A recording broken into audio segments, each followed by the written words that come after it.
Hey, I'm Bob. Been totally blind since birth. I'm into Power Rangers. Remember to share, like, subscribe, notification button, all that stuff. I'm holding that Shout Factory box set again. We're talking about Season 1 of Mighty Morphin, Episode 44 today. This one's called Lions and Blizzards, and it aired on February 10th here in the States for the first time. So the Rangers are playing some kind of a tug-of-war game at school, probably some Olympic-style sports competition. I imagine more sports than just tug-of-war have been involved. And they're competing against Bulk, Skull, and Zach's crush, Angela, to win the Noble Lion Trophy. Rita wants to turn this trophy into a monster. And, well, the Rangers do win the trophy.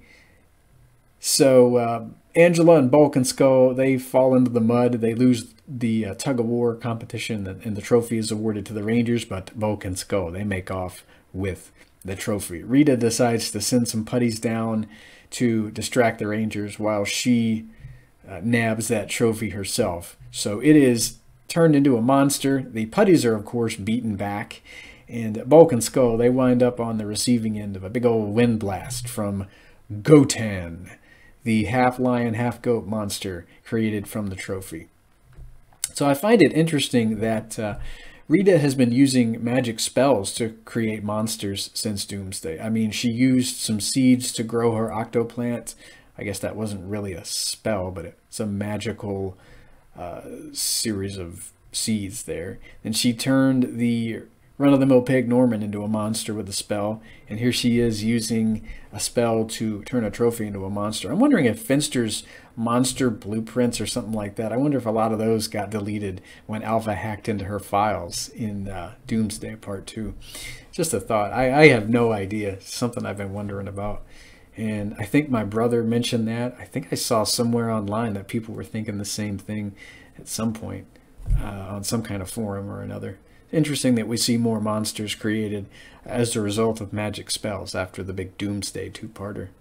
So Angela shows up in the youth center, asks Zach if he wants to go to a matinee. He, of course, says yes. I think he feels bad about the whole tug-of-war incident.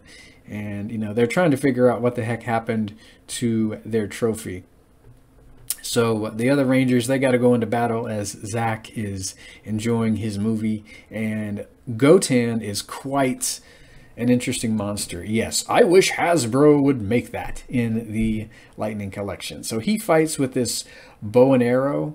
And from what I've been able to find, he also uses an ice hockey stick. And, you know, he's got like a lion head and a goat head. And I think each head might fire subsequent, you know, weather blasts. I think one probably controls snow and different kinds of, you know, elemental attacks. So he'd be a fun monster. You could give him like wind gust pieces instead of lightning effects. You could give him like a big Arctic looking blast of an effect piece to fire out of one of the mouths on the monster. Just a really cool figure. Gave the Rangers one heck of a fight. So he sucks them all into this vortex, and Zach's communicator goes off. He's got to leave Angela. He morphs and eventually does get his friends out of there. But poor Angela, she's left watching this noir film by the sound of the dialogue, you know, all by herself.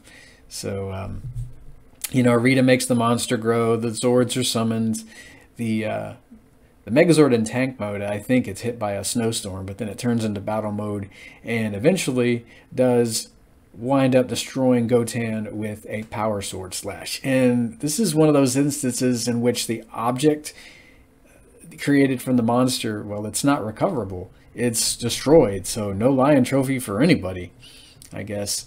And Zach, he goes back to the theater and, you know, tells Angela, yeah, there was this big line, I'm sorry, but she dumps popcorn on his head, and the guy's date night is ruined. I feel really bad for Zach. He's really trying hard.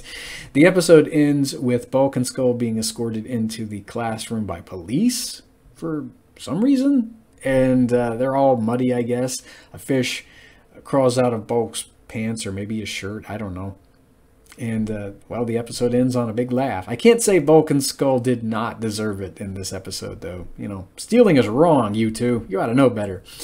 So, next time we'll be talking about episode 45, Crystal of Nightmares. So be here for that.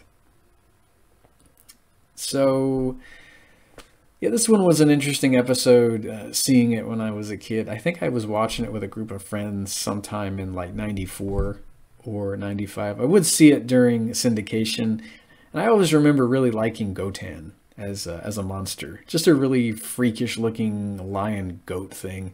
And Tony Oliver and Richard Epcar did a heck of a job providing the voices for this monster.